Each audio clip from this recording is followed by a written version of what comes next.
Le registre à décalage. Le rôle principal d'un registre à décalage consiste à faire glisser l'information binaire d'une bascule à une autre, soit à gauche, soit à droite. Le schéma suivant présente le logigramme d'un registre à décalage à base d'une bascule JK. Alors la première bascule, qui est la bascule d'entrée, qui est 0, leurs entrées J et K doivent être inversées. C'est-à-dire dans la table de vérité de la bascule JK, on doit suivre les deux lignes au milieu. Si J est égal à 0, K doit être inversé, on aura une remise à 0. Si J est égal à 1, on aura un K doit être inversé et on aura une mise à 1, un forçage à 1.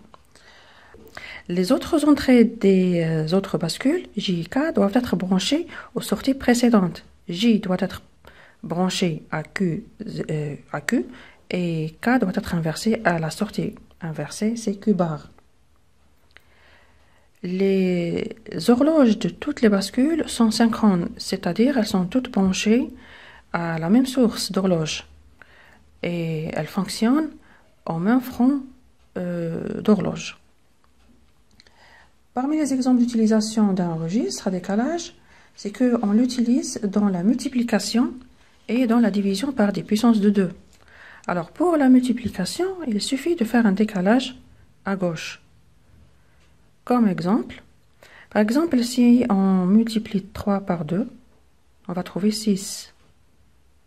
Donc en binaire, 3 en binaire, c'est 1, 1. Si on fait un décalage à gauche par un seul bit, parce que 2 est égal à 2 puissance 1. Donc un seul bit, on aura un bit qui, si on peut dire, c'est vide à droite, on le remplit par 0. Et on va trouver 6. En binaire, c'est 1, 1, 0. Par exemple, si on multiplie 3 par 4, on va trouver automatiquement 12. Alors 3 en binaire, c'est 1, 1. On décale à gauche par 2 bits, parce que 2 puissance 2 égale 4. Alors un décalage de 2, il va donner 12. 1, 1, 0, 0. Donc on a rempli ces 2 bits à droite par 2 zéros. Concernant la division, c'est automatiquement l'inverse. Il suffit de faire un décalage à droite. Alors comme exemple, 14 divisé par 2, c'est automatiquement 7. Alors 14 en binaire, c'est 1, 1, 1, 0. Si on décale à droite par un seul bit, parce que 2 est égal à 2 puissance 1, donc on va enlever à droite le bit qui se trouve à droite, si on fait un décalage à droite. Et on va trouver 7 qui est 1, 1, 1 seulement, c'est-à-dire on a enlevé le 0 qui se trouve là. Si on multiplie 8 par, si on divise 8 par 4, on va trouver 2. Alors 8 en binaire, c'est 1, 3, 0. On fait un décalage à droite de 2 bits, parce que 2 puissance 2 égale 4. Alors on a trouvé 2 qui est 1, 0, c'est-à-dire on a éliminé les 2 bits qui se trouvent à droite dans ce registre. Ces exemples concernent les nombres pairs, c'est-à-dire où le reste est nul.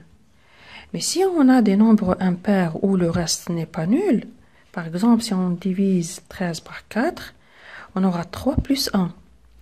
Alors 13 en binaire c'est 1, 1, 0, 1. On a décalé à droite par 2 bits, on a trouvé 1, 1. Mais il y a un reste qui est égal à 1. Alors pour l'affichage de ça, ou de ce résultat dans le registre, on l'affiche premièrement dans un registre de mémorisation. Et la première partie, les premiers bits concernent le quotient. On va mettre 3 qui est à 1. Et dans la deuxième moitié qui se trouve à gauche, on va mettre 1, le reste. Et voilà.